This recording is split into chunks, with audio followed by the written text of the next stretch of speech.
Hello dear students, welcome to एड्यूरुद्रम success classes. तो dear students, आज के इस लेक्चर में हम डिस्कस करेंगे network analysis and synthesis subject का एक और इम्पॉर्टेंट टॉपिक जिसका नेम है nodal analysis. Dear students, previous 2 lectures हमारे इसमें हो चुके हैं सब्जेक्ट में, और ये आज का लास्ट लेक्चर होगा जो डेमो के तौर पर आपको यूट्यूब पर मिल जाएगा।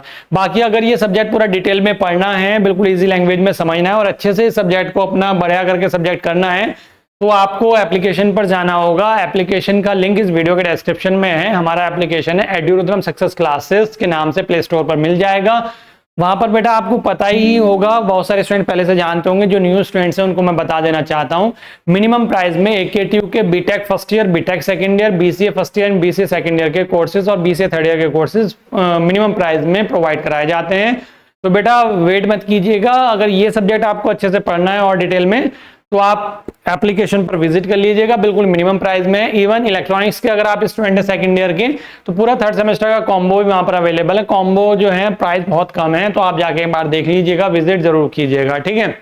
तो चलिए, इससे पहले हमने बेसिक टर्मिनोलॉजीज पर एक लेक्चर ले लिया है। उसके बाद हमने कुछ बेसिक लॉ हमने पढ़े थे प्रीवियस लेक्चर में, जिसमें हमने ओम्स लॉ की बात करी थी, KCL और KVL की बात करी थी। आज हम नोड एनालिसिस भी एग्जाम में आपके जो सिलेबस में गिवन है, पहला topic node and mesh analysis के नाम से गिवन है। तो आज के लेक्चर में हम नोड या नोडल एनालिसिस इसको बोल देते हैं, वो डिस्कस कर रहे हैं। नेक्स्ट लेक्चर में हम मैश एनालिसिस डिस्कस करेंगे, जो केवल एप्लीकेशन पे जाएगा, ठीक है। ये केवल लास्ट वीडियो है जो नेटवर्क का आपको कहां पर, यूट्यूब पर मिलेगा, क्लियर। तो इसमें हम करेंगे क्या, देखो पहले तो जो हमारे स्टेप्स हैं कि किस तरीके से हमें सॉल्व करना है, या थोड़ा सा थ्योरी टाइप अगर हम देखें तो इसमें थोड़ा सा नोडल एनालिसिस क्या होता है वो देख लेते हैं। फिर उसके बाद 3-4 न्यूमेरिकल यहाँ पर करेंगे, प्रैक्टिस करेंगे न्यूमेरिकल की, और बहुत अच्छे से आपको चीजें समझ में आएंगी। तो जैसे मैंने बताया कि आपके सिलेबस में मेंशन है नोड एंड मैश एनालिसिस। तो नोड क्या होता है, ये हमने बेसिक टर्मिनोलॉजी वाला जो लेक्चर था उसमें डिस्कस कर लिया था। नोड क्या होता है, मैश क्या होता है एक्चुअल में, और लूप क्या होता है, वो सारी चीजें हमने डिस्कस करी थी। यहां पर अगर मैं बात करूं नोडल एनालिसिस, मतलब कोई भी अगर आपके पास नेटवर्क है, सपोज करो यहां पर कोई वोल्टेज सोर्स या करंट सोर्स जो भी लगा हो, करंट सोर्स भी हो सकता है यहां पर इस तरीके से, और यहाँ पर एक रेसिस्टर इस तरीके से, यहाँ पर एक रेसिस्टर, फिर अगेन यहाँ पर एक रेसिस्टर लगा हुआ है, और यहाँ पर एक रेसिस्टर इस तरीके से लगा हुआ है। रेसिस्टेंस और रेसिस्टर में क्या डिफरेंस होता है ये मैंने आपको बताया था। तो ये जो होती है हमारी, ये जो पॉइंट्स हमारे होते हैं जहां पर एक से ज्यादा यानी कि 2 या 2 से ज्यादा अगर ब्रांचेस आकर कनेक्ट होती हैं, तो वो हमारी नोड्स कहलाती हैं, ठीक है। तो इन नोड्स पर अगर हमें वोल्टेज मेजर करनी हो, इन नोड्स पर हमें वोल्टेज कैलकुलेट करनी हो, तो वो हम यूज करते हैं वहां पर नोडल एनालिसिस, या इन नोड जो है इन पर कितना पोटेंशियल एक्चुअल में है उसको कैलकुलेट करने के लिए हम मेथड यूज करते हैं, जिसे बोलते हैं नोडल एनालिसिस। और इसमें कौन से लॉ को हम यूज करते हैं, तो मैं बताऊं आपको, हमने जो प्रीवियस लेक्चर में पढ़ा था किरचॉफ्स करंट लॉ यानी कि KCL। तो नोडल एनालिसिस में हम KCL का पूरे तरीके से यूज करते हैं, और ओम्स लॉ का भी यूज होता है बेटा। बाकी जब न्यूमेरिकल करेंगे आप चीजें समझ जाएंगे, देखेंगे किस तरीके से हम ओम्स लॉ का यूज कर रहे होंगे, किस तरीके से KCL का यूज कर रहे होंगे। मैंने प्रीवियस लेक्चर में भी आपसे बताया था, कई बार बोला था बेटा कि जो हमारा KCL है, KVL है और ओम्स लॉ, इनको अच्छे से पढ़ लीजिएगा, समझ लीजिएगा, क्योंकि ये सब्जेक्ट में बहुत ज्यादा यूज होते हैं। इवन इस सब्जेक्ट में नहीं, आगे चल के इलेक्ट्रॉनिक्स वाले स्टूडेंट के काफी सारे सब्जेक्ट्स में यूज होते हैं ये, ठीक है। तो अब जो अगला टॉपिक पढ़ेंगे हम नेक्स्ट लेक्चर में, मैश एनालिसिस, उसमें हमारा KVL का बहुत ज्यादा रोल होता है, ठीक है। तो यहां पर देखेंगे अगर आप, तो वही लिखा हुआ है कि it is based on Kirchhoff's current law, यानी कि KCL पर बेस्ड होता है पूरा, या ये कहें कि KCL का फुल फ्लैश यहां पर यूज होता है नोडल एनालिसिस में, ठीक है। इन दिस मेथड, इस मेथड में हम क्या देखते हैं, the unknown variable are the node voltage, यानी कि जो अननोन वेरिएबल होंगे जिन्हें हमें कैलकुलेट करना होगा, जो हमें पता नहीं होंगे, जो न्यूमेरिकल दिया हुआ होगा उसमें अननोन क्या चीजें होंगी, जो नोड है, इन नोड पर कितना वोल्टेज है वो अननोन होगा, जिसको हमें कैलकुलेट करना होता है, ठीक है। तब हमें उन्हें देख के पता लग जाता है कि यहाँ पर नोडल एनालिसिस लगेगा। It is generally used when the circuit contains several current sources, मतलब अगर सर्किट में बहुत सारी करंट सोर्सेज हैं तो इसको हम जनरली ज्यादातर तभी यूज करते हैं। कुछ जो हमारे होते हैं, आगे चल के मैश एनालिसिस पढ़ेंगे तो हम, अब एग्जाम में आएगा कि बाय यूजिंग नोडल एनालिसिस या बाय यूजिंग मैश एनालिसिस, तो हमें उसके अकॉर्डिंग करना है। लेकिन अगर नहीं होगा तो जो हमें बेटर लग रहा होगा सर्किट के अकॉर्डिंग, देखते हैं सर्किट को, तो वो वाला हम वहां पर एनालिसिस यूज कर लेते हैं, ठीक है। चलिए, स्टेप्स क्या हैं, स्टेप्स यहाँ पर आप एक बार पढ़ लीजिएगा इनको, क्योंकि कई बार एग्जाम में दे देता है कि स्टेप्स क्या है नोडल एनालिसिस के थ्रू सॉल्व करने के। तो कभी कभी जब थ्योरी का पैटर्न बन जाता है पेपर में, आपने देखा होगा कई बार कि न्यूमेरिकल पेपर में कई बार ऐसा होता है कि थ्योरी पूछ लेता है, कई बार थ्योरी के पेपर में न्यूमेरिकल पूछ लेता है, कई बार दोनों 50-50% आती है चीजें। इसमें ज्यादातर 70% पार्ट न्यूमेरिकल ही है सब्जेक्ट में। तो हो सकता है थोड़ा सा थ्योरी का पैटर्न, मतलब ये है कि पेपर का पैटर्न इस तरह का बन जाए कि थ्योरी वाला पार्ट ज्यादा पूछ ले। तो उसके केसेस में अगर हम देखें, यहाँ पर बात करते हैं, तो स्टेप्स हमें पता होने चाहिए, ठीक है, थोड़ा सा एग्जाम में लिखने के हिसाब से। तो क्या कह रहा है इसमें, थोड़ा सा एक दो मैं आपको बता देता हूं, बाकी आप पढ़ लीजिएगा कि if there are N number of nodes in a network, यानी कि कोई नेटवर्क अगर आपको गिवन है, उसमें नंबर ऑफ नोड्स कितने एन है अगर, ठीक है, हमने एन एज्यूम कर लिए यहाँ पर, तो ऑल नोड्स आर लेबल्ड, मतलब ऑल नोड जो है उन्हें हम लेबल कर लेंगे, जैसे 1 2 3 कर लो, या वोल्टेज अगर मेजर करना है तो V1 V2 V3 कर लो, या A B C कर लो, किस तरीके से भी हम लेबल इसमें कर लेते हैं, नेमिंग एक्चुअल में कर लेते हैं। One node is treated as the datum nodes और रेफरेंस नोड, इनमें से जितनी भी नोड्स हमारी होती हैं उनमें से किसी एक नोड को हम रेफरेंस नोड वहां पर कंसीडर कर लेते हैं, मान लेते हैं, ठीक है। कैसे मानते हैं अभी न्यूमेरिकल में हम देखेंगे कि कौन सी रेफरेंस नोड है, और उस रेफरेंस नोड के रेस्पेक्ट में ही हम यहाँ पर वोल्टेजेस कैलकुलेट करते हैं, ठीक है। और या जीरो पोटेंशियल हम वहां पर मान लेते हैं, जिसको रेफरेंस नोड हम माने उसको, ये वहां पर पोटेंशियल उस पर कितना मान लेते हैं, जीरो, मतलब उसे ग्राउंड से हम कनेक्ट कर लेते हैं, इस तरीके से हम कह सकते हैं। And other nodes voltage are treated as unknown to be determined with the respect to the reference, this reference. मतलब मैंने क्या कहा कि सबसे पहले जितने जो नेटवर्क गिवन है उसमें जितने नंबर ऑफ नोड्स है हमारी, उनको क्या करो, उनको नेमिंग कर लो, लेबल कर लो, मतलब उनको जो नेम है उनके नेम, मतलब जो भी अपने अकॉर्डिंग मान लो, V1 V2 V3 इस तरीके से, या जो भी आपको माना 1 2 3, या जो भी आपको जैसे भी करना है। जस्ट 1 सेकेंड बेटा, ठीक है, जैसे भी आपको मानना है वैसे कर लीजिएगा। फिर उसके बाद क्या करना है कि जितनी भी हमारी नंबर ऑफ नोड्स हैं उनमें से किसी एक नोड को रेफरेंस नोड मान लेते हैं, और उस पर वहां पर पोटेंशियल जीरो मान लेते हैं, क्योंकि हमारी जो नोड्स होती हैं, हमारा जो क्वेश्चन इसमें आएगा नोडल एनालिसिस में, उसमें जो अननोन होंगे, जो चीजें हमें कैलकुलेट करनी होंगी, वो नोड की वोल्टेज हमारी होगी, ठीक है। तो उसमें से किसी एक वोल्टेज, वो एक नोड को हम, जैसे सपोज करो ये वाली नोड है, इसे हम रेफरेंस नोड मान लेंगे, और उस रेफरेंस नोड को हम जीरो कंसीडर, यानी कि उस पर पोटेंशियल कितना मान लेते हैं, जीरो पोटेंशियल मान लेते हैं, और उसके रेस्पेक्ट में बाकी जो ब्रांचेस हैं या बाकी जो नोड्स हैं उसकी वोल्टेज हम वहां पर कैलकुलेट कर रहे होते हैं। क्लियर। नेक्स्ट आगे क्या कह रहा है कि KCL is return at each node in terms of the node voltage, मतलब नोड वोल्टेज के टर्म में हम हर एक नोड के लिए क्या लिखते हैं, जितने भी नोड्स यहां पर गिवन है, इन नोड्स की टर्म में हम क्या लिखते हैं, वहां पर KCL यानी कि किरचॉफ करंट लॉ वहां पर एक्चुअल में अप्लाई करते हैं, किरचॉफ करंट लॉ अप्लाई करते हैं और अपनी इक्वेशंस बनाते हैं। मतलब इस नोड के रेस्पेक्ट में, यानी कि इनकमिंग करंट और आउटगोइंग करंट कौन सी है, फिर इस नोड के रेस्पेक्ट में इनकमिंग और आउटगोइंग कितनी है, जितनी भी हमारी नोड्स हैं, वोल्टेज हैं जहां पर हमें मेजर करनी है, उन सभी के रेस्पेक्ट में हम क्या करते हैं, वहां पर KCL अप्लाई कर देते हैं।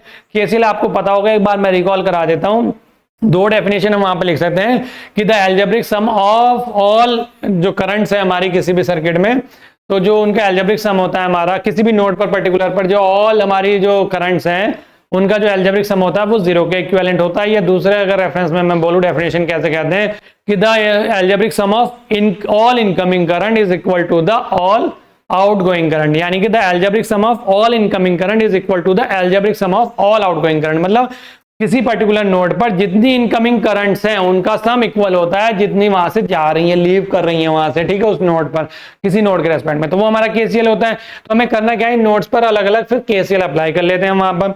नीचे क्या कह रहा है कि KCL is applied at n-1 of n nodes, मतलब टोटल नोड्स कितनी मानी थी हमने, n है, उसमें से एक को तो हमने रेफरेंस नोड मान लिया जिसको हमने जीरो कंसिडर कर लिया, 0% पोटेंशियल कंसिडर कर लिया, बाकी की जो बची तो कितनी बची, n-1 बची। तो वहां पर हम क्या करते हैं, उन n-1 पर नोड्स पर क्या करते हैं, KCL अप्लाई कर लेते हैं of the circuit using assume current direction. Current जो डायरेक्शन है उसके किसी मतलब करंट को डायरेक्शन को एज्यूम कर लेते हैं कि ये करंट, मान लो सपोज करो यहाँ से ये करंट यहाँ पर इस डायरेक्शन में है, यहाँ पर इस डायरेक्शन में, यहाँ पर कुछ में दी होंगी क्वेश्चन में न्यूमेरिकल में, कुछ में नहीं दी होंगी, तो हमें अकॉर्डिंगली जो डायरेक्शन है वो मेंशन कर लेनी है, वहां पर एज्यूम कर लेनी है, और अकॉर्डिंगली हमें अपना क्या कर लेना है, KCL वहां पर अप्लाई कर लेना है। ठीक है, बात समझ में आ गई होगी यहां तक, ठीक है, ये चीज यहां पर लिखी हुई है। और फिर क्या कह रहा है, this will create n-1 linearly independent equation known as node equation. तो फिर हम अलग अलग सबके लिए लिखेंगे, वही हमारी नोड इक्वेशन कहलाती है। ठीक है, चलिए आगे बात कर लेते हैं। आगे क्या कह रहा है कि in a circuit with independent voltage source, if two nodes of interest are separated by a voltage source instead of the resistor or current source, then the concept of super nodes is used that create constants equation, constants equations. ठीक है, करना क्या है इसमें, क्या कह रहा है इस पॉइंट में मैं आपको क्लियर कर देता हूं। जैसे सपोज करो ये मैंने बनाया यहां पर, ठीक है, अब क्या है कि किन्हीं दो नोड के बीच में, जैसे यहां पर ये दो नोड है तो यहां पर रेसिस्टर या करंट सोर्स भी हो सकता है, बीच में कहीं पर भी रेसिस्टर भी हो सकता है, करंट सोर्स भी हो सकता है।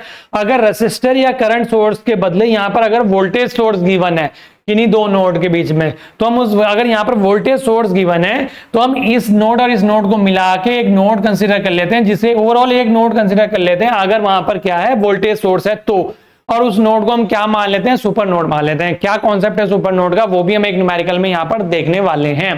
ठीक है, चलिए आगे बात कर लेते हैं।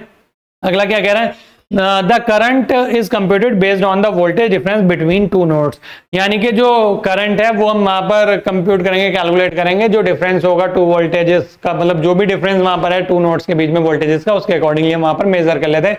अभी न्यूमेरिकल देखेंगे ना आप तो सारी चीजें समझ जाएंगे कि किस तरीके से नोडल एनालिसिस में हम सॉल्यूशन करते हैं अपना। Solution of the n-1 simultaneous equations by Gaussian elimination और matrix method gives the unknown node voltage, मतलब गॉसियन एलिमिनेशन या मैट्रिक्स मेथड हम यूज करके वहां पर जो n-1 नोड्स हैं साथ में हम एक साथ में भी उनको क्या कर सकते हैं, वहां पर अननोन जो वोल्टेज है नोड्स का वो वहां पर कैलकुलेट कर लेते हैं। सॉल्यूशन इस तरीके से भी कर लेते हैं। ठीक है, तो चलिए डियर स्टूडेंट्स, मैट्रिक्स मेथड भी हम आगे चल के देखेंगे अभी आने वाले लेक्चर्स में धीरे धीरे वन बाय वन। तो चलिए अब कुछ न्यूमेरिकल हम देख लेते हैं किस तरीके से नोडल एनालिसिस में सॉल्यूशन करना है हमें, क्या उसके स्टेप्स हैं, क्या प्रोसीजर है, वो हमने डिस्कस कर लिया है। तो चलिए वन बाय वन एक एक क्वेश्चन हम देख लेते हैं। तो सबसे पहले क्वेश्चन गिवन है नोडल एनालिसिस का कि for a given network apply Kirchhoff's current law and right the node equation. यहां पर देखो क्वेश्चन को देख के हमें खुद से पहचानना होता है कि हमें नोडल एनालिसिस यूज करना है या मैथ एनालिसिस यूज करना है, या कौन सा हमारे लिए बेटर होगा उस पर्टिकुलर गिवन सर्किट में, अगर एग्जाम में क्वेश्चन में दिया हुआ नहीं है तो, कि नोडल एनालिसिस से करो या मैथ एनालिसिस से। अब यहां पर इसने कह दिया सीधा सीधा कि अप्लाई करना है किरचॉफ करंट लॉ और जो नोड इक्वेशंस है वो हमें लिखनी है। मतलब इसने वोल्टेज अननोन वोल्टेज नहीं बताई कि अननोन वोल्टेज, जैसे यहां पर नोड दे रखी है E1 E2 E3, इसने ये नहीं कहा कि जो अननोन वोल्टेज है इनकी वोल्टेज जो है वो कैलकुलेट करो, कैलकुलेशन करने के लिए नहीं कहा, क्योंकि इन्हें रेसिस्टर जो लगाए हुए हैं यहाँ पर इनकी वैल्यू यानी कि इनका रेसिस्टेंस भी गिवन नहीं है, R1 R2 R3 से ही गिवन है, और जो करंट सोर्सेज ने लगा रखे हैं दोनों साइड यहाँ पर I1 एंड I2 उनकी वैल्यू भी कुछ गिवन नहीं है। तो इसका मतलब ये है कि यहाँ पर हमें कैलकुलेशन प्रॉपर नहीं करनी, बस नोड इक्वेशन बना के यहाँ पर दिखानी है किस तरीके से नोड इक्वेशन बनाते हैं। बेसिक सा क्वेश्चन है, सिंपल क्वेश्चन है, स्टार्टिंग बिल्कुल सिंपल से कर रहे हैं, लेकिन अच्छे क्वेश्चन भी हम यहाँ पर करने वाले हैं। ठीक है, एग्जाम में किसी भी तरीके का क्वेश्चन आ सकता है, लेकिन आपको ऐसा ना लगे कि आप अगर लेक्चर देख रहे हैं आज तो नोडल एनालिसिस का फिर एग्जाम में किसी भी तरह का कोई अगर क्वेश्चन बनता है तो आप उसे डेफिनेटली 100% वहां पर सॉल्व कर पाए। ठीक है, तो चलिए डियर स्टूडेंट्स थोड़ा सा यहाँ पर इस तरीके से सेपरेट कर लेते हैं ताकि हम क्वेश्चन को प्रॉपर यहाँ पर एक ही स्लाइड में कवर कर सकें और एक ही जगह पर आपको मिल जाए पूरे क्वेश्चन का सॉल्यूशन। ठीक है, ठीक है, अब देखो यहां पर करना क्या होगा बेटा। सबसे पहले मैं अगर बात करूं यहां पर नोड्स की, तो देखो अगर आप देखेंगे यहां पर एक नोड तो ये गिवन है। ठीक है, हमें नोड को क्या करना है, सबसे पहले लेबल कर लेना है, उनको मार्किंग कर लेनी है, उनकी नेमिंग कर लेनी है। तो यहां पर तो ऑलरेडी गिवन है, E1 गिवन है, या जैसे V1 भी हो सकता था यहाँ पर वोल्टेज के कंपैरिजन में, अगर हम देखें वोल्टेज के रेस्पेक्ट में, यहाँ मेरा क्या हो गया E2 हो गया, एक नोड ये है, एक नोड ये है मेरा E3 हो गया। ये नोड की मैंने नेमिंग यहाँ पर इसलिए नहीं करी, देखो जब अगर हमारी किन्हीं दो नोड के बीच में जो हमारा एक तरीके से जो कनेक्शन है वहां पर उनके बीच में अगर कोई एलिमेंट ही यूज नहीं हो रहा तो उन दोनों नोड पे क्या होगा हमारा, उन दोनों को एक ही नोड हम कंसीडर कर लेते हैं यहाँ पर। ठीक है, मतलब जैसे मेरे E3 नोड है और ये वाली जो नोड है यहाँ पर अलग से नेमिंग करने की जरूरत नहीं है, क्योंकि ये दोनों नोड मेरी एक ही नोड कंसीडर होगी, जिसको मैं क्या बोलूंगा, E3 ही बोलूंगा। ये मेरी एक ही नोड है, मतलब इन दोनों को कंबाइन करके एक ही नोड बना सकते हैं इस तरीके से। जैसे ये नोड है, ये इधर चला गया मेरा और ये इधर चला गया, बस ये कनेक्शन एक ही जगह पर है, दोनों अलग अलग दिखा लो या एक ही जगह पर दिखा लो, बात तो वही है, नोड तो एक ही है। ठीक है, यहाँ पर कोई एलिमेंट हमने यूज नहीं किया हुआ है किसी भी तरह का, ना कोई वोल्टेज सोर्स है, ना कोई करंट सोर्स है, ना ही कोई हमारा रेसिस्टर है, इंडक्टर है, कैपेसिटर, कुछ भी नहीं है यहाँ पर। ठीक है, क्लियर। फिर उसके बाद करंट सोर्स है, देखो यहाँ पर दो करंट सोर्सेज गिवन है, तो ध्यान रखिएगा यहाँ पर करंट सोर्स गिवन, उनकी वैल्यू मैंने आपको वोल्टेज सोर्स और करंट सोर्स जो हमारी थी वो दोनों के बारे में, इंडिपेंडेंट सोर्स क्या होती है और डिपेंडेंट सोर्स क्या होती हैं, कैसी होती है, कौन कौन सी होती है, वो मैंने आपको प्रीवियस लेक्चर में अच्छे से समझा दी थी। जो हमारा फर्स्ट लेक्चर था, तो शायद फर्स्ट में या सेकंड में मुझे ध्यान नहीं है, कोई से एक लेक्चर में समझाई थी मैंने आपको सारी current sources end voltage sources जो भी हमारी हैं, इंडिपेंडेंट एंड डिपेंडेंट। तो यहाँ पर अगर मैं पूछूं आपसे कि किस तरह की करंट सोर्सेज हैं, तो आप इस वीडियो के कमेंट बॉक्स में कमेंट करके जरूर बताइएगा कि जो करंट सोर्सेज यहाँ पर लगे हुए हैं ये कौन से करंट सोर्सेज हैं। ठीक है, तो चलिए बेटा इक्वेशन लिखनी है, तो हमें करना क्या है, केसीएल अप्लाई करना है। तो एक एक नोड पर हम क्या कर लेते हैं, 3 हमारी नोड्स यहाँ पर मेनली है, तो इन पर हम केसीएल अप्लाई कर लेंगे। लेकिन क्या करेंगे, सबसे पहले एक जो हमारी नोड है, मल्टीपल नोड्स है, तो इनमें से जो एक नोड है हमारी उसे हम क्या मान लेंगे, रेफरेंस नोड मान लेंगे या जीरो पोटेंशियल नोड हम मान लेंगे। तो ये वाली जो नोड है मैंने इसको क्या माना, यहाँ पर इस तरीके से मैं बना देता हूं, ये मेरी क्या हो गई, रेफरेंस नोड मैंने यहाँ पर मान ली। दैट मींस इसको मैंने क्या कर लिया, ग्राउंड से कनेक्ट कर लिया और ये मैंने जीरो पोटेंशियल की नोड मान ली। अब अगर आप देखेंगे तो कहीं ना कहीं ये वाला वायर भी इससे कनेक्ट है, यहां से इस करंट सोर्स के बाद ये भी इससे कनेक्ट हो रहा है, फिर उसके बाद यहां भी इससे कनेक्ट है, यहां भी इससे कनेक्ट है, यहां भी इससे कनेक्ट है। तो अगर मैं बोलूं ये नोड जो है, तो क्या ये मेरी सिंगल नोड यही यहां पर है, यही यहां पर है, यही यहां, यही यहां, यही यहां, हाँ तो बिल्कुल सही बोला मैंने, क्योंकि हर एक देखो ये भी एक नोड है, ये भी एक नोड है, ये भी एक नोड है, ये भी, क्योंकि एक से ज्यादा यहां पर हमारे ब्रांचेस कनेक्ट हो रही हैं। ठीक है, लेकिन अगर आप यहां पर देखेंगे तो कोई एलिमेंट यहां पर कनेक्ट नहीं है इनके बीच में। तो मैं अगर इसको रेफरेंस नोड मानो तो दैट मींस ये मेरी सारी जो नीचे मिल रही है एक ही नोड है और एक ही हमने कॉमन नोड यहां पर कंसीडर कर ली। अगर मैं यहां की बात करूंगा तो ये भी ग्राउंड से कनेक्ट मानी जाएगी इसकी तरह, और अगर मैं यहां पर बात करूंगा तो ये भी ग्राउंड से कनेक्ट मानी जाएगी, क्योंकि यहां पर भी अगर आप देखेंगे तो कोई मेरा यहां पर किसी तरह का कोई एलिमेंट यहां पर यूज नहीं हो रहा है। ठीक है, इस चीज को अच्छे से दिमाग में बैठा लीजिएगा किस तरीके से हम करते हैं। तो अब अप्लाई करते हैं KCL node eight E1, E2 and E3, जो भी हमारे पास गिवन है तीनों पर हम यहां पर अप्लाई कर लेते हैं। तो क्या करेंगे यहां पर, चलिए सॉल्यूशन इसका हम करना शुरू करते हैं। तो सबसे पहले अगर हम लिखेंगे यहां पर सॉल्यूशन इस क्वेश्चन का, तो सॉल्यूशन में क्या करेंगे, सबसे पहले अप्लाई केसीएल एट नोड 1 मान लो, 1 2 3 से नेमिंग करिए आपने, तो 1 2 3 से मान लो, इसमें क्वेश्चन में ही दी हुई है E1, तो हमने E1 यहां पर मान लिया। तो नोड E1 पे हम क्या करेंगे, केसीएल अप्लाई करेंगे। तो केसीएल क्या होता है, जो मैंने डेफिनेशन बताई थी आपको कि the algebraic sum of all incoming current is equal to the algebraic sum of all outgoing current. ठीक है, तो किसी पर्टिकुलर नोड पर जितनी इनकमिंग करंट है उनका सम इक्वल होता है जितनी वहां से करंट जा रही है। तो E1 पर अगर हम देखेंगे तो यहां पर करंट, और मैं मार्क कर देता हूं ताकि आपको दिक्कत ना हो। देखो यहां पर ये डायरेक्शन है, करंट सोर्स है, यहां पर तो ये डायरेक्शन इधर की तरफ है, कौन सी, I1 है, ये I1 लिखा हुआ है तो यहां पर I1 ही होगी। ये देखो नीचे की तरफ, इसमें यहां से इस नोड के रेस्पेक्ट में अगर मैं बोलूं तो I1 तो इनकमिंग करंट है, यहां से नीचे जा रही है I3 किसमें, रेसिस्टर R1 में, इधर की तरफ गिवन है I4 किसमें, रेसिस्टर R2 में, तो खुद गिवन है यहां पर, तो हमें इनको मार्क करने की जरूरत है। आगे चले नोड E2 पर, E2 पर अगर हम देखें तो I4 यहां जा रही है रेसिस्टर R2 के थ्रू, तो यही आ रही होगी इस पे, तो इस वाले में तो यहां पर तो क्या हो जाएगा, मेरा I4 ही हो जाएगा। नीचे कौन सी जा रही है, I5 जा रही है, आगे कौन सी जा रही है, I6 जा रही है, तीनों हो गए। इसकी आते हैं I3 पर, I3 पर देखो इनकमिंग करंट कौन सी, I6 है, ये आ गई है, ठीक है। I7 जा रही है नीचे की तरफ, ये ठीक है, तो I6 तो यहां से आई, इधर से जो रेसिस्टर R4 के थ्रू होती हुई आई है। यहां पर R5 में कौन सी जा रही है, I7 जा रही है इस तरीके से नीचे की तरफ, और इधर की तरफ देखें इस वाले इसमें ब्रांच में क्या है, तो इसमें यहां पर एक करंट सोर्स आप देखेंगे, ये इनकमिंग करंट सोर्स है, तो ये करंट सोर्स यहां से आ रही है इधर और ये इधर जा रही है, तो कहीं ना कहीं ये इधर आएगी। ठीक है, तो ये मेरी क्या हो जाएगी, मेरी I2 है, ये यहां पर I2 है, मैंने बताया था ना सिंगल है। तो इस पर E3 पर अगर मैं बोलूं तो क्या आ रही है, मेरी I2 यहां पर आ रही है। और एक और करंट यहां पर हम कंसीडर करेंगे जब E3 के लिए सॉल्यूशन करेंगे, क्योंकि E3 मैंने बोला था एक ही नोड है यहां से, तो यहां से एक करंट यहां भी जा रही है रेसिस्टर R6 में, जिसे हम बोल रहे हैं I8।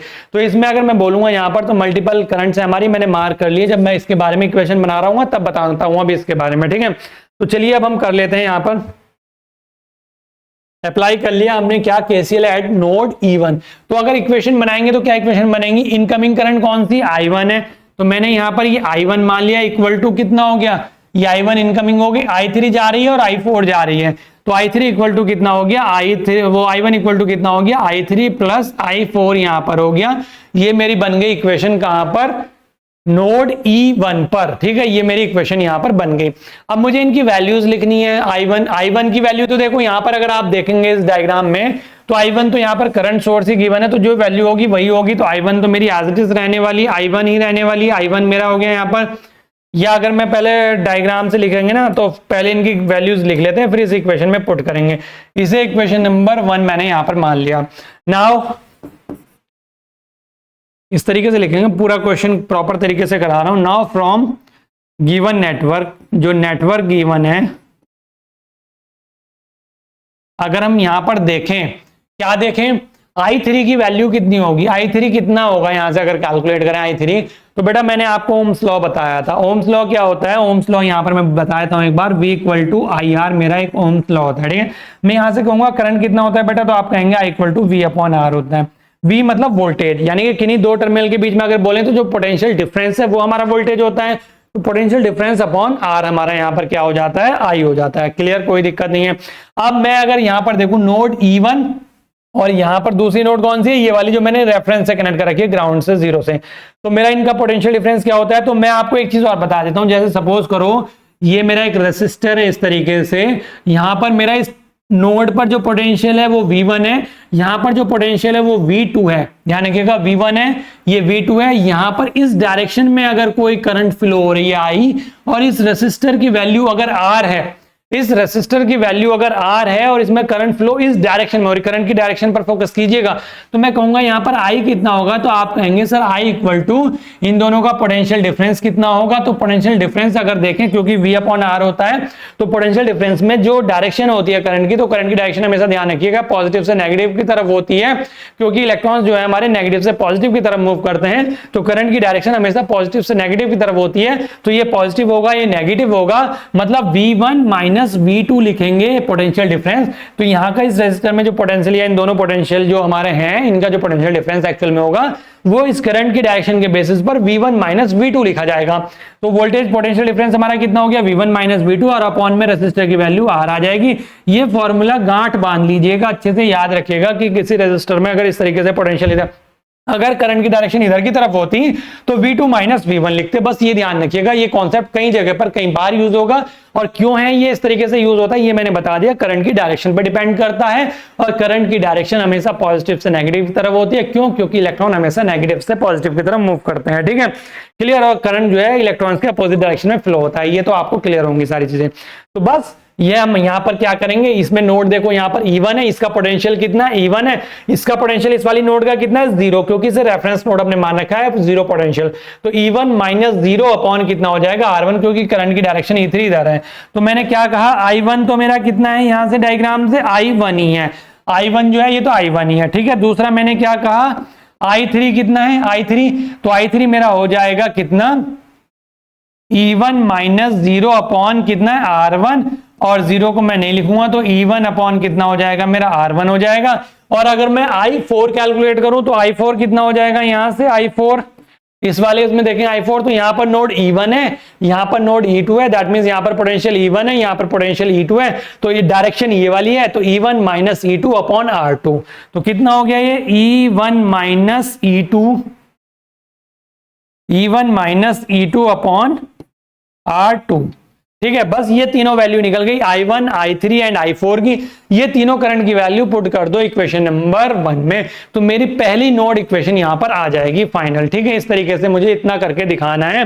नाउ लिखेंगे यहां पर, नाउ पुट द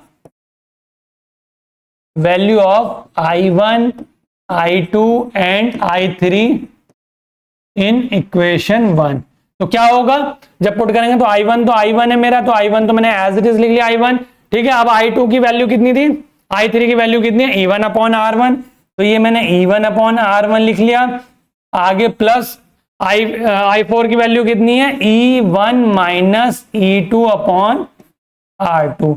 ये बन गई मेरी एक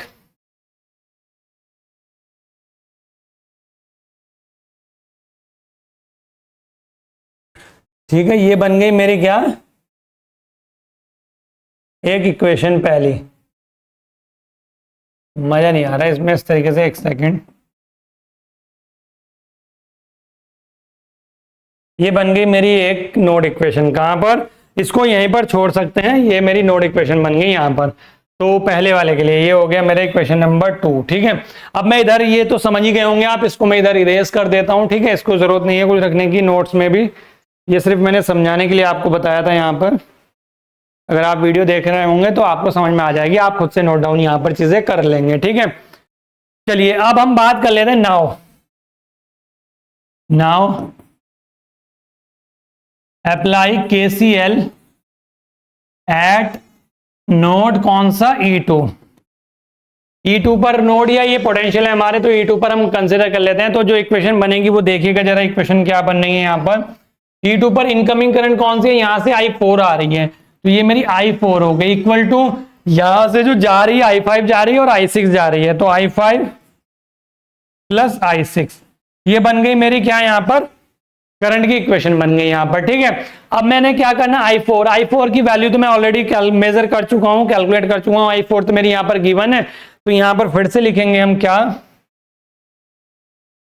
क्या लिखेंगे हम, now from the given network, now from the given network. देखो प्रॉपर करके दिखा रहा हूं क्वेश्चन, प्रॉपर एग्जाम में किस तरीके से करना है पूरा क्वेश्चन, इस तरीके से मैं पूरा क्वेश्चन प्रॉपर करके दिखा रहा हूं, और सारे क्वेश्चन इसी तरीके से कराऊंगा इस बार नेटवर्क में। क्योंकि कई बार मैं ऐसे कर देता हूं कि एक क्वेश्चन मैंने प्रॉपर तरीके से करा दिया, बाकी मैं कहता हूं कि बच्चे अपने आप इस तरीके से कर लेंगे। और तो बच्चों के कुछ कमेंट आते हैं, क्योंकि कुछ स्टूडेंट्स प्रॉपर तरीके से कर नहीं पाते हैं बाद में, तो कोशिश करूंगा कि नेटवर्क में सारे ही क्वेश्चन जो है बिल्कुल प्रॉपर तरीके से आपको करा के दिखा सकूं। ठीक है, अब क्या करना है, यहाँ पर जो नेटवर्क गिवन है उसमें हमें क्या करना है, E2 पे अप्लाई करो। बस मुझे 1 सेकंड का समय दो, थोड़ा सा मुझे एक सेकंड बेटा बस। चलिए, तो कर दिया होगा आपने अभी। ठीक है, अब कुछ स्टूडेंट ने इक्वेशन बना ली होगी। अब आप क्या करें, वीडियो पॉज कर करके अपने आप से इक्वेशन बनाएं, सॉल्व करके देखें।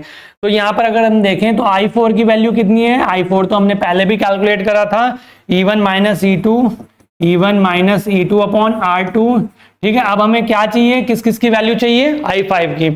I5 कहाँ है, इस वाले रेसिस्टर में। तो यहाँ पर अगर मैं I5 की वैल्यू निकालूंगा तो I5 की वैल्यू कितनी बनेगी, यहाँ पर अगर आप देखेंगे तो यहाँ पर E2 है, यहाँ पर 0 है, E2 minus zero upon R3, E2 minus 0 upon R3 हो जाएगा। ठीक है, तो क्या हुआ, E2 माइनस 0 अपॉन R3, तो इसे हम क्या लिख सकते हैं, बस E2 अपॉन R3 लिख सकते हैं। ठीक है, E2 अपॉन R3 लिख सकते हैं यहाँ पर।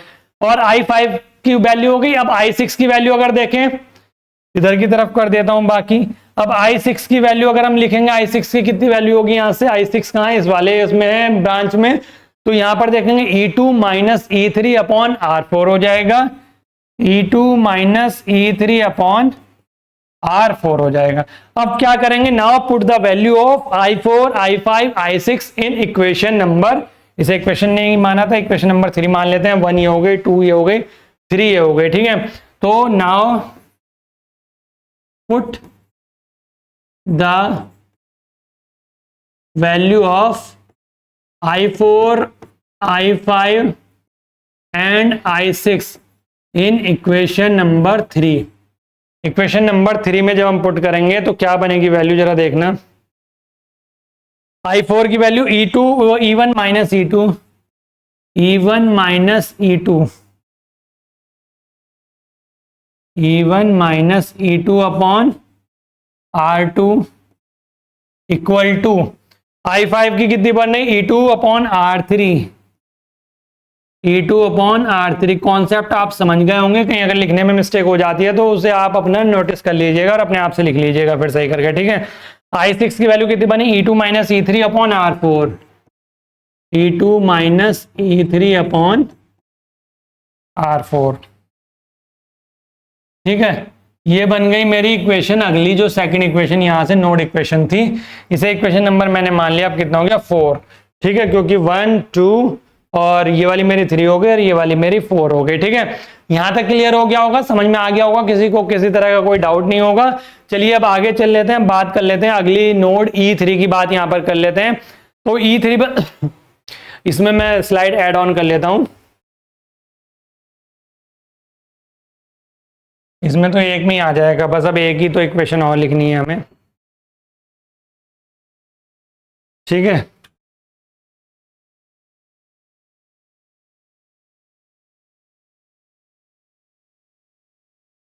क्या करना है, E3 पर now apply KCL eight node E3, ठीक है। लिखेंगे now apply KCL eight node E3, ठीक है। कितना होगा मैंने बताया था, ये कॉमन नोड होगी, दोनों मिलके एक ही नोड होगी हमारी।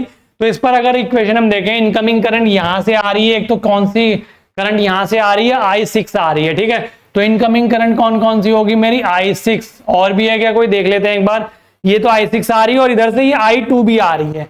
ये देखो I2 जो है ना इधर की तरफ है, तो ये कहीं ना कहीं इस वाली E3 पर, इस नोड पे आ रही है, दैट मींस इसी नोड पर यहां पर आ रही है। तो इसी नोड पर हमारी I2 करंट भी यहां पर इनकमिंग ही होगी। तो यहां पर मैंने प्लस करके क्या लिखा, I2 लिखा, इक्वल टू, अब आउटगोइंग करंट हम देख लेते हैं। यहां पर देखो इधर से ये आ रही थी, इधर से ये आ रही थी, अब जाने वाली कौन सी, एक तो I7 है और एक कौन सी I8 है। तो यहां पर कौन सा हो गया, I7 हो गया प्लस I8 हो गया। ये बन गई मेरी इक्वेशन 3, 4, ये हो गई इक्वेशन नंबर मेरी 5।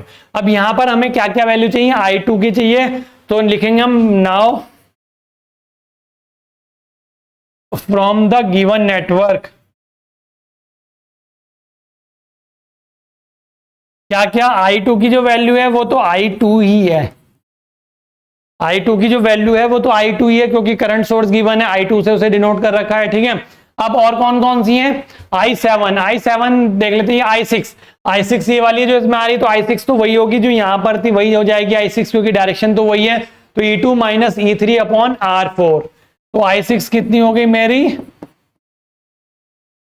E2 minus E3 upon R4, एक बार चेक कर लेता हूं, E2 minus E3 upon R4, ठीक है। I7 अगर देखेंगे तो इस रेसिस्टर में R5 में, तो यहां पर देखेंगे E0 है और वो सॉरी E3 और ये कितना है, 0 है, रेफरेंस नोड है तो 0 है, तो कितना हो जाएगा E3 माइनस 0 अपॉन R5, तो मतलब मेरा I7 कितना हो गया, I7 अगर मैं बोलूं तो कितना हो जाएगा, E3 माइनस 0 अपॉन R, कौन सा R है, R5 है, और इसे मैं क्या लिख सकता हूं यहाँ पर, E3 अपॉन R5 लिख सकता हूं। तो हम अब लास्ट करंट कौन सी बची मेरी, I8 कितनी है देख लेते हैं, I8 कितना यहां से है इक्वेशन में, इसमें डायग्राम में, I8 इस रेसिस्टर में, यहां पर कितना पोटेंशियल है, E3 है, और यहां पर कितना है, ग्राउंड से कनेक्ट है, तो फिर से E3 माइनस 0 अपॉन R6 हो जाएगा।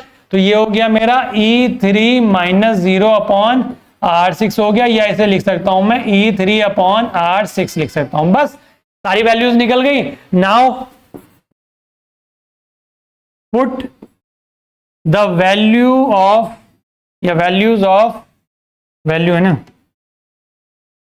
ऑफ कौन कौन सी इक्वेशन, वो current I6, I2, I7 and I8 in equation 5 में इक्वेशन में पुट कर दो। तो I6 की वैल्यू कितनी है, या I2 से स्टार्टिंग कर लो, स्टार्टिंग में I2 लिख लेते हैं पहले, I2, तो ये मेरा I2 हो गया, प्लस I6 कितना है मेरा, E2 minus E3 upon R4 equal to I7 कितना है, E3 upon R5 plus I8 कितना है, E3 अपॉन R6, बस ये बन गई मेरी third and last node equation.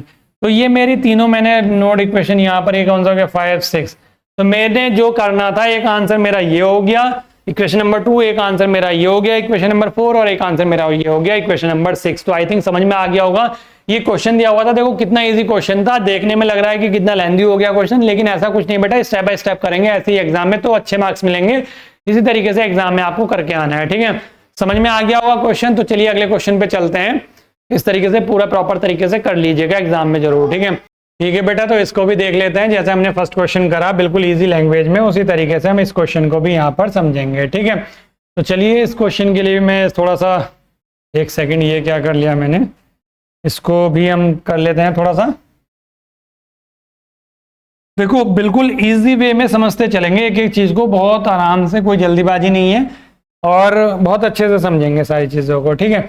चलिए अब देख लेते हैं इस वाले क्वेश्चन में क्या कह रहा है और किस तरीके से हमें इस क्वेश्चन को करना है।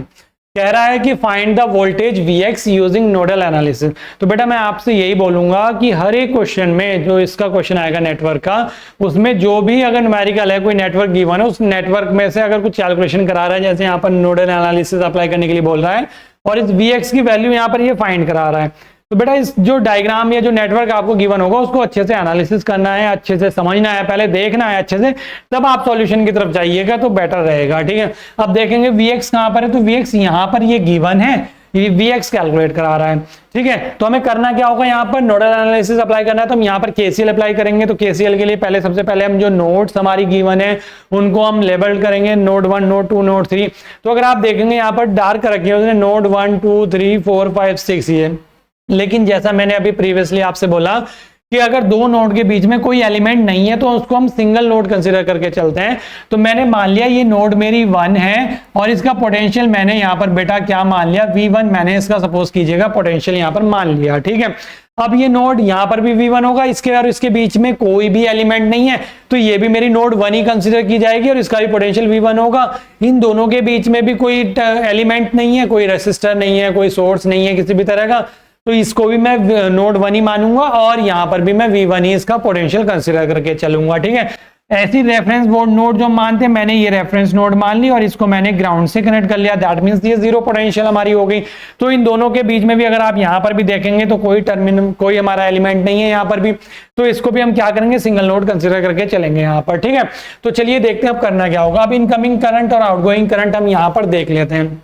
तो ये नोड है या ये नोड है, बात एक, ये दोनों एक आपस में ही कनेक्ट है, समझ लीजिएगा ये दोनों यहीं पर जुड़े हुए हैं, एक ही नोड है ये।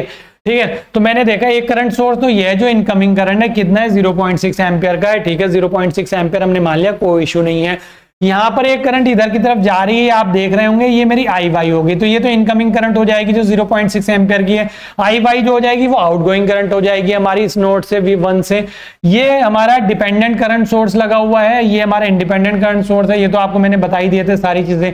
अभी डिपेंडेंट करंट सोर्सेज की डायरेक्शन क्या है, ये वाली है ऊपर की तरफ, कितना है 25 आई वाई गिवन है, यहां पर देखो 25 आई वाई गिवन है, डिपेंडेंट सोर्स है, ऊपर की तरफ लगा हुआ है करंट, तो ये भी इनकमिंग करंट हमारी हो जाएगी। यहां पर अब मैं इस वाली नोड पे, ये नोड दोनों फिर से सेम एक ही नोड है, तो यहां से देख लो इस तरीके से।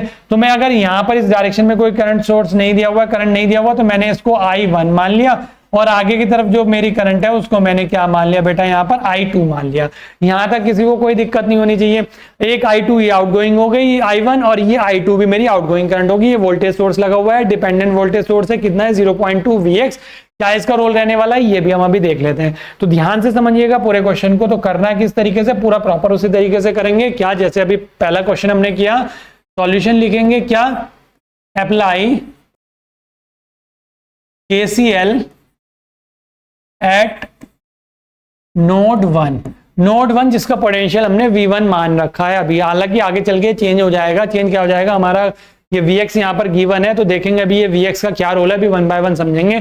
फिलहाल हम इस नोड पर, नोड 1 जो हमने मानी है, जो V1 जिसका पोटेंशियल है, यहाँ पर हम KCL अप्लाई कर लेते हैं। तो KCL अप्लाई करेंगे तो इनकमिंग करंट तो मेरी 0.6 है एक तो, और एक ये जो डिपेंडेंट सोर्स है, तो 0.6 ही लिख लूंगा मैं इसको, और इसको 25 IY लिख लूंगा।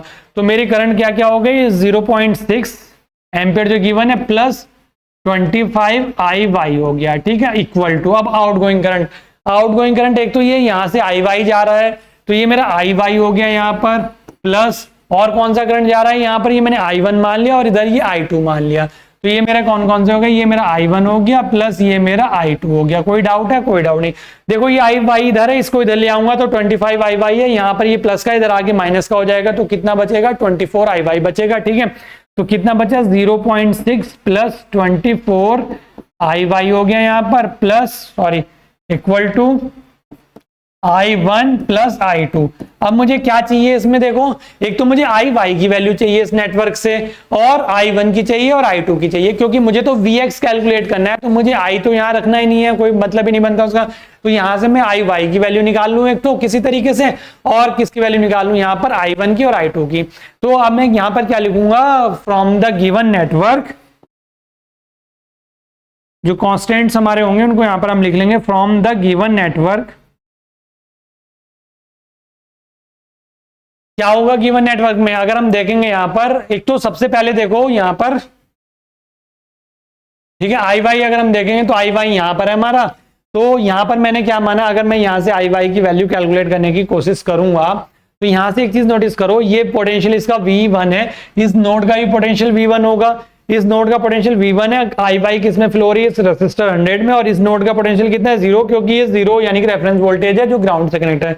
तो V1 माइनस 0 अपॉन कितना हो जाएगा 100 हो जाएगा। तो यहां से अगर आप देखेंगे आई वाई की वैल्यू कितनी हो जाएगी, कितना है V1 माइनस 0 अपॉन 100 हो गया, या इसे मैं क्या लिख सकता हूं V1 अपॉन 100 लिख सकता हूं। कोई डाउट है क्या? कोई डाउट नहीं है।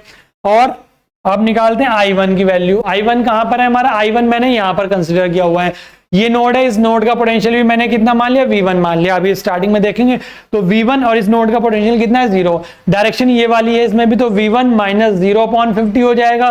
तो यहां से अगर मैंने कहा कि I1 की वैल्यू कितनी होगी तो आप कहेंगे सर V1 माइनस 0 अपॉन कितना हो गया 50 की ओम का रेजिस्टेंस है, तो ये हो गया, तो V1 अपॉन कितना हो गया 50 हो गया। अब मैं कहूँ I2 कैलकुलेट करो, तो I2 इस रेजिस्टर में है, किसमें 40 वाला जो ओम का रेजिस्टर है, यहां पर पोटेंशियल कितना है V1 है, और यहां पर पोटेंशियल कितना है जो कि डिपेंडेंट वोल्टेज सोर्स दिया हुआ है, तो वोल्टेज सोर्स है तो 0.2 Vx है, तो V1 डायरेक्शन ये वाली है, तो V1 माइनस 0.2 Vx, ये 0 नहीं कंसिडर करना, ठीक है। तो कितना हो जाएगा V1 माइनस 0.2 Vx अपॉन ये रेसिस्टर की वैल्यू कितनी है 40। तो यहां से मेरा I2 की वैल्यू कितनी आ गई बेटा, अगर आप I2 की वैल्यू देखेंगे तो कितना है V1 माइनस कितना है 0.2 Vx, 0.2 Vx अपॉन में क्या हो जाएगा बेटा, यहां पर अपॉन में हो जाएगा मेरा 40, अपॉन में कितना हो गया मेरा यहां पर ये 40 हो गया, ठीक है, यहां पर ये 40 हो गया, हाँ ठीक है। अब यहां तक तो मैंने ये चीजें देख ली, कोई दिक्कत नहीं। अब मेरे पास देखो कैलकुलेशन करने के तरीके होते हैं, आप किसी भी तरीके से अपनी कैलकुलेशन कर लीजिएगा, बस जैसा आपको इजी लगे। अब मैं क्या कर सकता हूँ, ये सारी वैल्यूज इस इक्वेशन में पुट कर दूं, देन सॉल्व कर लूं और देख लूं यहाँ से जो जो वैल्यूज मेरी बन रही है निकल रही हैं उनको मैं देख लेता हूँ, वो मैं यहाँ पर पुट कर दूंगा इसमें से चेक करके, और बस इजी कैलकुलेशन करके, बस ये है कि कैलकुलेशन अपने अकॉर्डिंग इजी से इजी बना के हुए चलना है। तो देखो अगर मैं यहाँ पर ये इसकी वैल्यू पुट करूँ आई वाई की, यहाँ पर I1 की और यहाँ पर I2 की, तो भी कोई दिक्कत नहीं है। और मैं अगर इसको यहीं पर इजी कर लूँ, क्योंकि मुझे पता है यहाँ पर जो V1 की वैल्यू हो जाएगी वो Vx के इक्विवेलेंट हो जाएगी, कैसे वो मैं आपको बताने वाला हूँ। तो मैं यहाँ पर Vx पुट करके इन्हीं वैल्यूज में तब पुट कर लूँ, लेकिन नहीं, हम स्टेप बाय स्टेप चलेंगे पूरे प्रॉपर तरीके से। तो हम ये वाली जो वैल्यूज है इनको पुट करेंगे किसमें, इक्वेशन नंबर 1 में। मैंने इस इक्वेशन को इक्वेशन नंबर 1 मान लिया, तो क्या लिखेंगे, put the above values, put the values of I comma I1 and I2 in equation number 1। Equation number 1 में पुट कर दो, तो क्या है 0.6 है, ठीक है, 0.6 लिखा, प्लस यहां पर क्या है 24 IY, तो 24 IY की वैल्यू कितनी है V1 अपॉन 100, तो ये कितना हो जाएगा 24 V1 अपॉन 100 हो जाएगा, चाहे ऐसे लिख लो चाहे अलग से ब्रैकेट में करके लिख लो, ठीक है, ठीक है, इक्वल टू I1 की वैल्यू कितनी है V1 अपॉन 50, तो ये मैंने V1 अपॉन 50 लिख लिया, ठीक है, और प्लस आगे क्या है यहाँ पर मेरा, अगर आप देखेंगे ये कितना I2, तो V1 माइनस 0.2 Vx अपॉन 40, तो ये हो गया V1 माइनस 0.2 Vx अपॉन 40, यहाँ पर ये हो गया क्लियर 40। अब देखो ये मेरी इक्वेशन बन गई। अब इस इक्वेशन को मुझे इजी से इजी बना के चलना है ताकि मुझे कैलकुलेशन में किसी तरह की कोई प्रॉब्लम ना हो। तो क्या करेंगे बेटा, यहाँ पर अगर आप देखेंगे इस इक्वेशन में, अगर मैं यहाँ पर कितना है 100 है, यहाँ पर कितना है 50 है, यहाँ पर कितना है 40 है, तो कितना 5 और 14 का अगर मैं एलसीएम लूंगा तो कितना बनेगा बेटा 200 बनेगा। यहाँ पर इन दोनों का अगर मैं एलसीएम लूंगा तो कितना बनेगा 200 बनेगा। 50 और 40 का एलसीएम मैंने ले लिया 200 बनेगा। तो मैं क्या करूं, इस इक्वेशन में जो मेरी इक्वेशन है इसमें दोनों साइड 200 से मैं मल्टीप्लाई कर दूं तो मेरी इक्वेशन जो है वो इजी बन जाएगी। जैसे न्यूमरेटर और डिनोमिनेटर आ रहे हैं तो वो ऐसे दोनों चीजें अलग अलग नहीं होंगी, एक ही इक्वेशन हमारी बन जाएगी। तो मैं क्या करूंगा, now multiply by 200 in above equation. इस अबव इक्वेशन में मैं 200 से दोनों तरफ मल्टीप्लाई करूंगा तो कितना हो जाएगा 200 मैंने लिखा, मल्टीप्लाई का साइन लगाया 0.6 plus 24 V1 upon 100 equal to 200, फिर मल्टीप्लाई का साइन लगाया V1 upon 50 plus V1 minus 0.2 Vx upon 40। ठीक है, बस अब मल्टीप्लाई कर लेते हैं। चलिए आगे मैं कर लेता हूं इसको, दो पार्ट में इस तरीके से डिवाइड कर लेता हूं, अगर एक प्रॉपर तरीके से आपको नोट्स यहाँ पर मिल जाएंगे। ठीक है, चलिए क्या करना है, आप मल्टीप्लाई करेंगे तो देखो 0.6 की यार 200 की मल्टीप्लाई करेंगे तो कितना होगा, 6 2 जा 12 हो जाएगा, और एक जीरो कट जाएगा तो कितना हो जाएगा यहाँ पर 1200 से 120 हो जाएगा। ठीक है, मल्टीप्लाई कर रहा हूँ 200 के अंदर, तो कितना बना यहाँ पर 120 प्लस, आगे क्या है यहाँ पर तो 120 हो गया, प्लस यहाँ पर मल्टीप्लाई करूंगा तो 100 से डिवाइड हो जाएगा 2 टाइम, और 2 इंटू 24 हो जाएगा 48 V1 हो जाएगा। तो ये कितना हो गया मेरा 48 V1 हो गया, इक्वल टू, आगे देखो यहाँ पर 200 के अंदर मल्टीप्लाई करी, 50 से डिवाइड करूंगा तो 4 टाइम चला जाएगा तो 4 V1 हो जाएगा। ये कितना हो गया 4 V1 हो गया। आगे अगर हम देखेंगे प्लस का ही साइन है ना, हाँ प्लस का ही साइन है। आगे अब मैं यहाँ पर देखूंगा, इसे 40 से डिवाइड करूंगा तो 5 टाइम जाएगा तो 5 V1 हो जाएगा। एक तो यहाँ पर कितना हो गया प्लस के 5 V1 हो गया, और माइनस के, क्योंकि ये माइनस का साइन है 0.2 Vx है, तो 0.2 की और 5 की मैंने मल्टीप्लाई करी तो कितना हो जाएगा 5 2 जा 10 यानी कि 1 हो जाएगा, तो Vx बचेगा केवल यहाँ पर, तो मैंने क्या लिख दिया माइनस के Vx हो गया। ये मेरी सिंपल सी इक्वेशन बन गई। देखो अब मैं फिर से जाऊंगा कहां पर, नेटवर्क पे, और देखूंगा कुछ चीजें मेरी बन रही है क्या V1 से रिलेटेड। तो मैं जब नेटवर्क में गया तो मैं क्या लिखूंगा यहाँ पे, नाउ अगेन, या नाउ फ्रॉम ही लिख लेते हैं, फ्रॉम द गिवन नेटवर्क। ठीक है, इसे इक्वेशन नंबर 2 मान लेता हूं, 2 नहीं मानी ना कहीं पर, हाँ ठीक है 2 नहीं मानी, इसे 2 मान लिया मैंने। अब नेटवर्क में देखेंगे आप, जरा मुझे ये बताओ, मैं यहां पर इस वाले टर्मिनल पे अगर देखूं, इस वाले इन दोनों पे, इस रेसिस्टेंस में 50 जो मेरा रेसिस्टर है, तो यहां पर जो वोल्टेज उसने दी हुई है, ये कितनी दी हुई है वोल्टेज, Vx दी हुई है।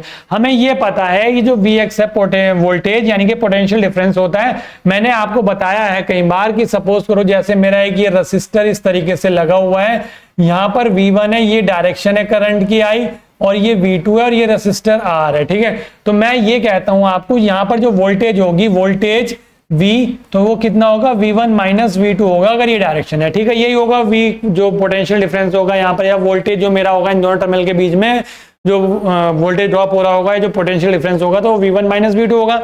सेम इस वाले रेसिस्टर में अगर मैं देखूं तो यहाँ पर कितना है V1 और यहाँ पर कितना है 0, यहाँ पर कितना है पोटेंशियल V1, यहाँ पर कितना है 0, इक्वल टू, अगर मैं Vx लिख दूंगा क्योंकि यहाँ पर वोल्टेज ड्रॉप कितना है Vx, तो कुछ गलत होगा क्या, नहीं होगा।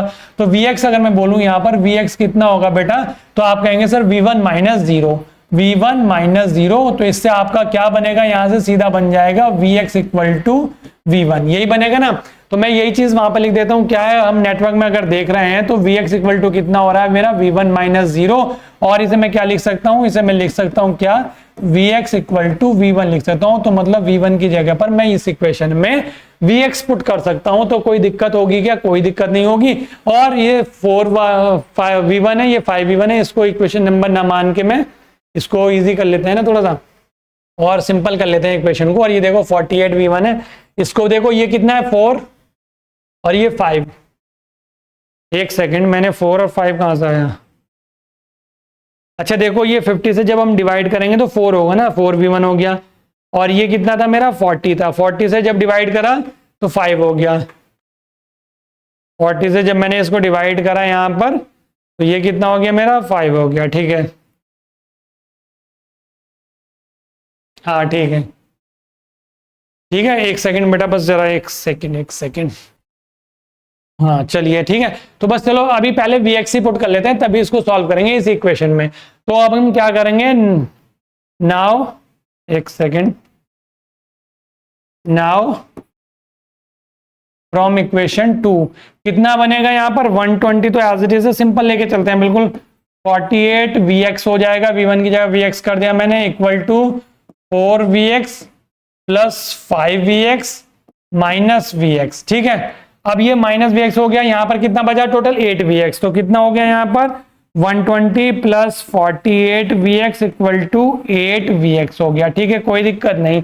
अब इस 8 को मैं इधर ले आऊंगा तो कितना हो जाएगा 120 प्लस 48 Vx माइनस के 8Vx, 8 इधर आके माइनस का हो गया इक्वल टू 0, सब्ट्रैक्ट कर दिया यहाँ पर 120 प्लस 40 Vx हो गया। ठीक है, इक्वल टू 0। अब मुझे Vx की वैल्यू यहाँ पर फाइंड करनी थी, सिंपल, तो कितना हो जाएगा 40 Vx इक्वल टू माइनस के 120 हो गया, माइनस के 120 इधर आ गया, और Vx इक्वल टू कितना हो गया, माइनस के 120 अपॉन 40। तो इसको 40 से जब डिवाइड करूंगा तो 3 टाइम चला जाएगा, तो Vx इक्वल टू कितना हो गया, -3 वोल्ट। तो यही मेरा क्या हो गया बेटा, फाइनल आंसर हो गया। बस कितना सिंपल सा था। देखो कैलकुलेशन अपने अकॉर्डिंग देख लेनी है, कैलकुलेशन अपने अकॉर्डिंग समझ लेनी है, जैसे इजी लगे वैसे करनी है। वैसे इस क्वेश्चन में देखो था कुछ नहीं, बहुत सिंपल देखने में क्वेश्चन लगता है, पता नहीं कितना कॉम्प्लिकेटेड होगा। यहाँ पर वोल्टेज मेजर करा रहा है तो कैसे निकालेंगे पता नहीं चल रहा, समझ में नहीं आ रहा, कंफ्यूजन सा होगा। लेकिन थोड़ा सा समझेंगे, इसको ध्यान से देखेंगे ना तो चीजें क्लियर होती चली जाएंगी, कॉन्सेप्ट क्लियर होते चले जाएंगे। समझ में आ गया क्वेश्चन। चलिए अगले क्वेश्चन पर हम चलते हैं। अगले क्वेश्चन को हम यहाँ पर देख लेते हैं। अगले क्वेश्चन में क्या कह रहा है, देखो सुपर नोड वाला जो मैं कॉन्सेप्ट आपसे बता रहा था वो इस क्वेश्चन में यहाँ पर देखने को मिल रहा है। सुपर नोड वाला कॉन्सेप्ट जो है, ठीक है, इस क्वेश्चन को आप थोड़ा सा ध्यान से समझेंगे और देखेंगे। करना क्या है इस क्वेश्चन में, एक तो देखो यहाँ पर कह क्या रहा है कि find the voltage V1 V2 V3 using nodal analysis. V1 कहाँ है, ये रही मेरी V1, ये मेरी V2 है और ये मेरी V3 है। लेकिन V2 और V3 के बीच में क्या गिवन है, वोल्टेज सोर्स गिवन है। अब जब वोल्टेज सोर्स मेरा गिवन होता है किन्हीं दो नोड के बीच में, तो उस नोड को, उन दोनों नोड को कंबाइन करके में एक ही नोड बना लेते हैं, जिसे बोलते हैं हम सुपर नोड। हालांकि यहाँ पर पोटेंशियल कितना है, 10 वोल्ट है। तो मैं वही वाला कॉन्सेप्ट अगर पीछे वाला लगाऊं, यहाँ पर जो आप देख रहे थे, यहाँ पर ये वोल्टेज कहाँ वाला, ये वाला, इसमें जैसे हमने वोल्टेज निकाली थी मैंने बताया था यहाँ पर Vx गिवन था, तो वैसे ही अगर यहाँ पर देखेंगे सेम, तो V2 माइनस V3 मैं यहाँ पर लिख के दिखा देता हूँ, आगे मैं फिर भी बताऊंगा। V2 minus V3 equal to कितना है, 10 वोल्ट है। ये इक्वेशन यहाँ से प्रॉपर बहुत इजीली बन जाती है सुपर नोड से अगर हम देखें तो, क्योंकि वोल्टेज गिवन है। वोल्टेज क्या होता है, पोटेंशियल डिफरेंस होता है किस किस का, जो इस टर्मिनल है, ये वाला टर्मिनल है, इनका जो पोटेंशियल है उसका डिफरेंस हमारा वोल्टेज होता है। तो वही मैंने लिखा सिंपली, समझ में आ गया होगा। हाँ ठीक है, तो चलिए ट्राई करते हैं इसको भी। तो सुपर नोड का कॉन्सेप्ट हमारा ये कह रहा है कि ये दोनों नोड मिला के मेरे सिंगल ही नोड है। तो मैं करूंगा क्या, इसमें एक इक्वेशन यहाँ पर सिंपल बना लूंगा, क्योंकि देखो ये वाली नोड पर मुझे इक्वेशन अप्लाई करने की कोई जरूरत नहीं है। क्यों नहीं है, क्योंकि ये तो सिंपल मेरा है V1 की अगर मैं वैल्यू देखूं, पोटेंशियल यहाँ पर कितना है, तो ये 5 वोल्ट है, तो ये 5 वोल्ट ही मेरा V1 भी होगा, सिंपल है।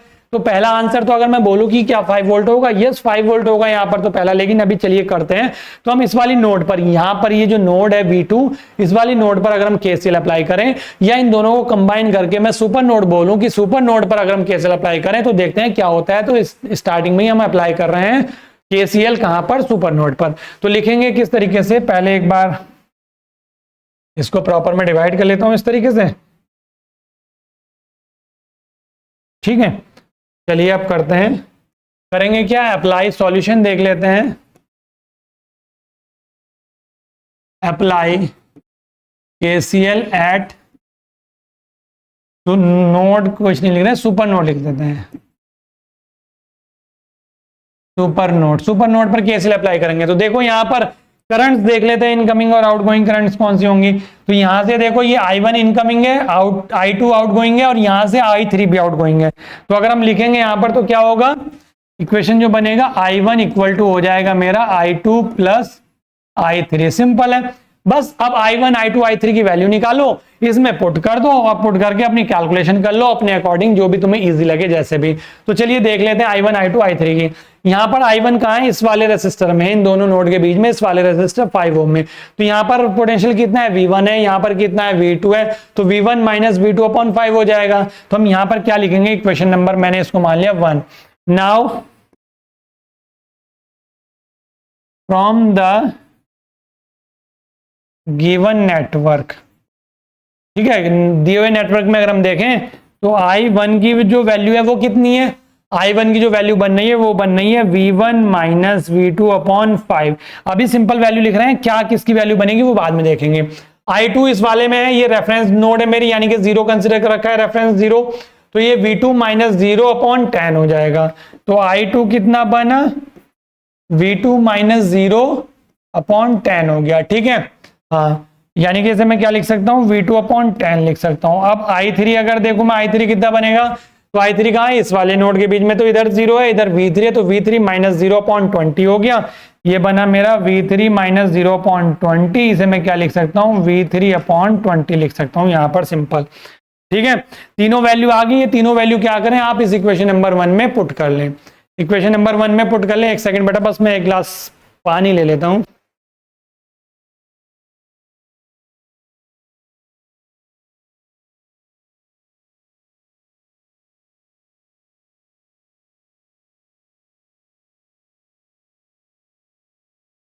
चलिए ये तीनों वैल्यू पुट कर दो, तो लिखो नाउ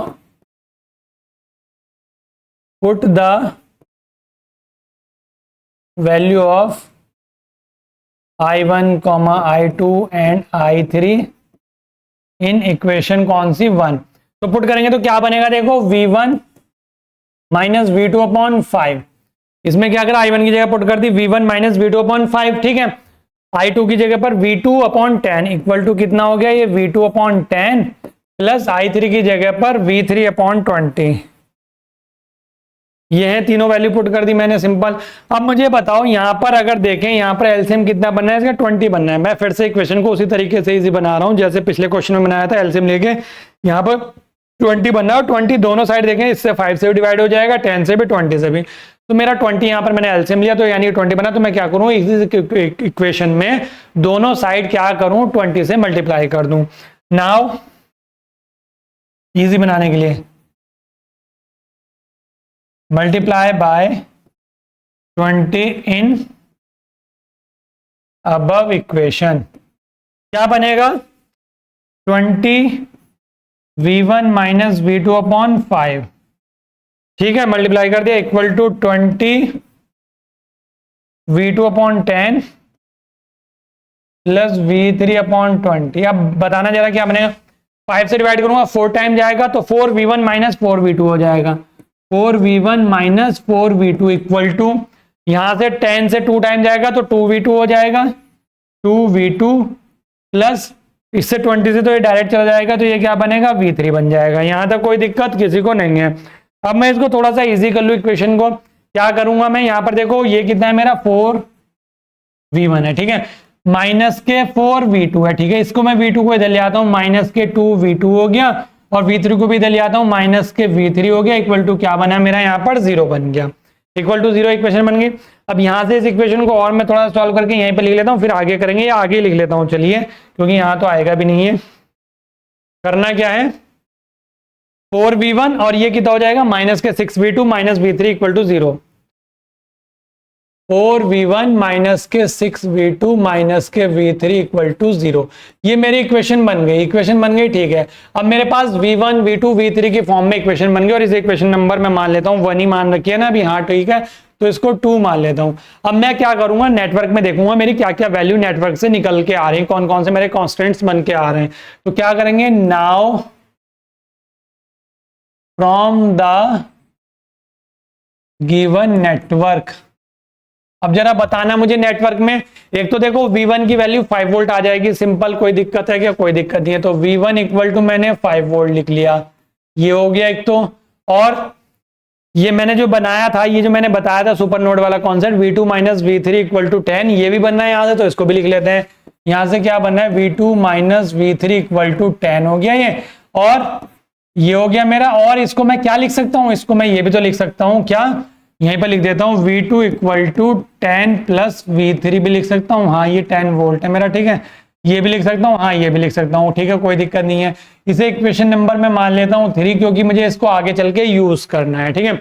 ये जो वैल्यूज है मैं यहां पर पुट कर दूंगा, तो मेरी जो इक्वेशन होगी वो एक ही अननोन वेरिएबल की फॉर्म में बन जाएगी, V3 की फॉर्म में। कैसे, जरा देखो, put the above values of V1 and V2 in equation number 2।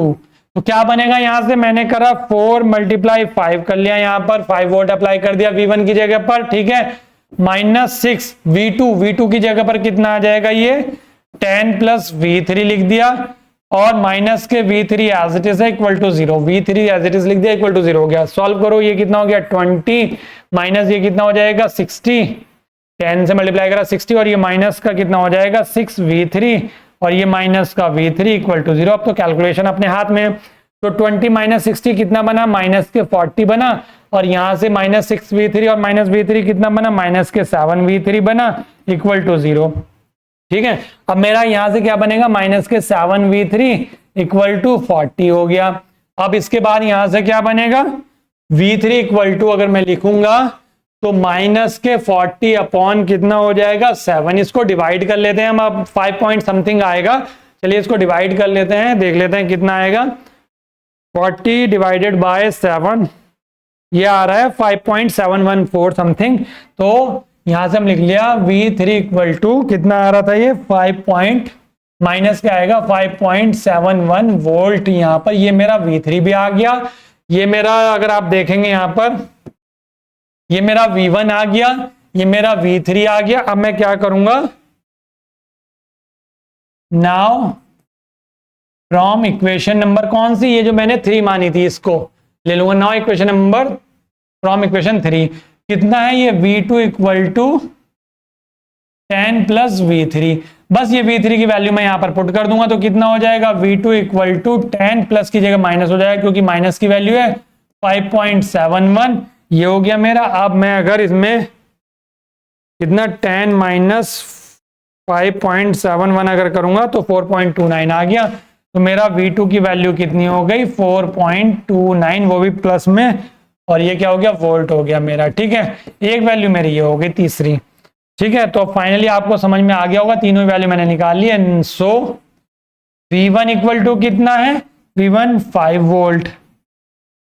ठीक है, V2 इक्वल टू कितना आया है 4.29 वोल्ट, और V3 इक्वल टू कितना आया है माइनस के 5.71 वोल्ट।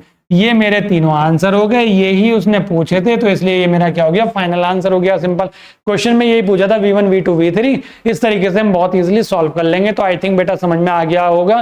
देखो अगर समझ में आ रहा, चीजें पसंद आ रही हैं, अच्छे लग रहे हैं तो वीडियो को लाइक जरूर करा करें और कमेंट करके जरूर बताया करें। ठीक है, चलिए बेटा, एक अब चैनल पर नए हैं ना तो सब्सक्राइब जरूर कर लें, बेल आइकन जो प्रेस कर लें ताकि आने वाले वीडियोस के नोटिफिकेशन मिल जाए। ध्यान रखिएगा इस चीज का। ठीक है, अब अगला क्वेश्चन क्या कह रहा है कि find the node voltage V1 V2 using nodal analysis. तो मैं हल्का सा यहाँ पर आपको थोड़ा समझा देता हूँ, ये आप अपने आप से करेंगे, ये होमवर्क आपका रहेगा। होमवर्क ये आपका रहेगा, मैं बता देता हूँ कैसे करना है, ये होमवर्क रहेगा। बाकी 3 क्वेश्चन मैंने करा दिए, अपने आप से करिएगा और मुझे आंसर कमेंट करके जरूर बताइएगा। बाकी मैं जब अगला वीडियो आएगा उसमें इसका सॉल्यूशन ले लूंगा, उसको भी सॉल्व करा दूंगा। तो जो नेक्स्ट वीडियो आएगा वो एप्लीकेशन पे आना शुरू होगा यूट्यूब पर। तो लास्ट वीडियो था तो एप्लीकेशन वालों को पता चल जाएगा। क्या देखो V1 एंड V2 ये दो नोड पर पूछ रहा है। ठीक है, तो आप देखो इन दोनों नोड के बीच में कोई एलिमेंट है क्या, नहीं है, तो ये नोड एक ही कंसीडर होगी।